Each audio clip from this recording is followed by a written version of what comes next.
Glue की जगह thermocol और पेट्रोल। इस एक्सपेरिमेंट के लिए कम से कम नहीं तो 10,000 से ज्यादा रिक्वेस्ट मिली है। पहले तो मुझे लगा कि ये कोई प्रैंक है, इससे पता नहीं कौन सा डेंजरस रिएक्शन हो जाएगा, लेकिन फिर मैंने YouTube पे वीडियोस देखी और लगा कि हाँ, ये ट्राई किया जा सकता है। किसी तरह पेट्रोल का जुगाड़ किया और उसमें थर्माकोल मिक्स किया and this was very satisfying. पूरा टेक्सचर ही चेंज हो गया। सारा थर्माकोल मिक्स होने के बाद ऐसा बना। अब इसे इवनली रख के बैक पे लगाएंगे।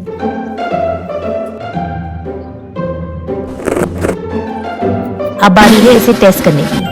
मैंने जितना एक्सपेक्ट किया था उससे कहीं ज्यादा स्ट्रॉन्ग निकला ये। सच में ग्लू को रिप्लेस कर सकता है। जिसने भी ये कमेंट किया था मान गए। 10 on 10 पास। ग्लू की जगह स्लाइम लगाओ। नो वे। पिछली बार टूथपेस्ट और अब स्लाइम। देखते हैं if it can hold the yarn और not.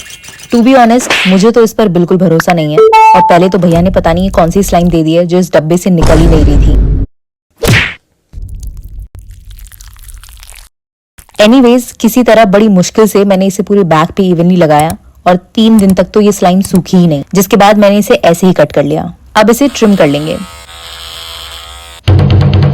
Could not believe this, मतलब स्लाइम प्रॉपर्ली सूखी भी नहीं है but look at the hold, yarn निकल ही नहीं रहा। सो दिस वाज अ पास।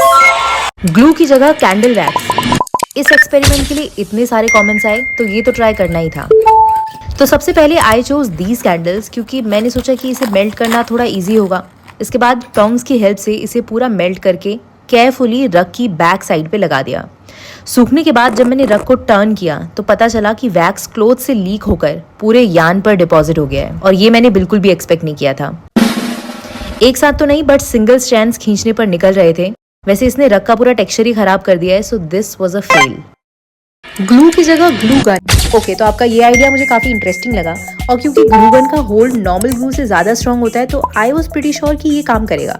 लेकिन अप्लाई करने पर पता चला कि इसका टेक्सचर काफी थिक है और बहुत जल्दी ड्राई हो रहा है, तो ये यार्न के बीच में तो नहीं जा पाएगा। और हुआ भी कुछ वैसा ही। कुछ जगहों पर तो यार्न का होल्ड काफी स्ट्रॉन्ग था और कहीं कहीं पर यार्न निकलने लगा। But I guess it did well, इसे पास कर सकते हैं। ग्लू की जगह पेंट। ये कमेंट पढ़कर मेरे दिमाग में सबसे पहले यही आया कि पेंट में तो ग्लू वाली कोई प्रॉपर्टीज ही नहीं होती। वैसे मुझे पेंट की स्मेल बहुत ज्यादा पसंद है। हाँ, मैंने ये तो नोटिस किया है कि पेंट सूखने के बाद हार्ड हो जाता है, तो देखते हैं कि ये ग्लू को रिप्लेस कर पाता है या नहीं। पेंट को इवनली रख के बैक पे स्प्रेड कर लेंगे and then let it dry for 24 hours. अगले दिन पेंट सूख तो गया लेकिन ये हार्ड नहीं हुआ। Now is the test time. Yarn बहुत इजीली निकल रहा था। मुझे ऐसा लगता है कि इस पर पेंट की बहुत सारी लेयर्स लगानी पड़ेगी, शायद तब ये काम कर जाए। फिलहाल तो this was a fail. Glue की जगह resin.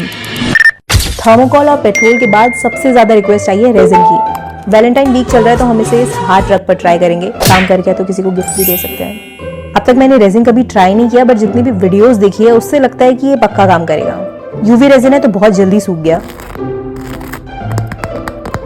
And now is the test time. Yarn बिल्कुल नहीं निकल रहा था। टू बी ऑनेस्ट ये थर्माकोल पेट्रोल के मिक्सचर से भी ज्यादा स्ट्रॉन्ग निकला। जिसने भी आइडिया दिया है मान गए। 10 on 10 पास। ग्लू की जगह फेविक्विक।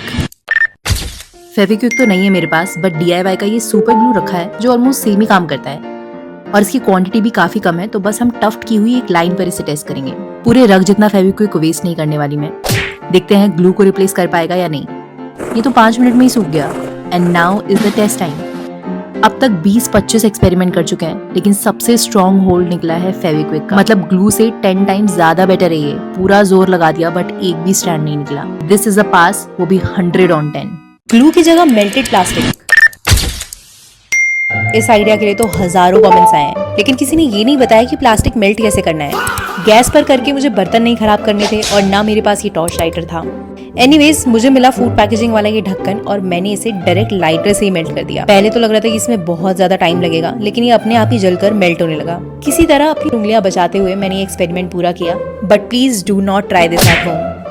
रग का बैक साइड ठीक ठाक कवर हो चुका है। अब इसे सूखने देंगे जो कि 5 मिनट में ही हो गया। And now is the test time. Well it turned out really strong. बहुत जोर से खींचने पर भी यार्न नहीं निकला। बीच में एक होल हो गया वैसे बट मेल्टेड प्लास्टिक का होल्ड काफी मजबूत है। ग्लू को भी टक्कर दे सकता है ये। नेक्स्ट क्या ट्राई करें कमेंट्स में बताओ। ग्लू की जगह टेप लगाओ। ओके, टेप तो बहुत टाइप के होते हैं। मेरी स्टेशनरी बॉक्स में 3 टाइप निकल गए। फिर याद आया कि मेरे पास फैशन टेप भी है। लेट्स सी किसका होल्ड सबसे स्ट्रॉन्ग है। इस हार्ड रग पे सबको अप्लाई करेंगे। सबसे पहले है द बेसिक सेलो टेप। आज तक एक बारी में इसका एंड नहीं मिला है मुझे। One eternity later. फिर है सेलो टेप का बड़ा भाई, it's stronger, it has a reputation. तीसरे नंबर पर है the OG double sided tape, super strong hold. And at last fashion tape, जिससे मुझे तो काफी उम्मीद है। Let's see the results now. Cello tape expectation से काफी आगे निकला, नाइस होल्ड, बट ज्यादा फोर्स लगाने पे टिक नहीं पाया। सेकेंड टेप का होल्ड कुछ पॉइंट्स पे तो काफी स्ट्रॉन्ग था, बट कहीं कहीं पे यान बहुत इजीली निकल आया। थर्ड डबल साइडेड टेप, बाकी दोनों से डेफिनेटली काफी स्ट्रॉन्ग। और फैशन टेप ने तो नाक ही कटा दी। All in all, I was totally surprise by the results, so let's give it a pass.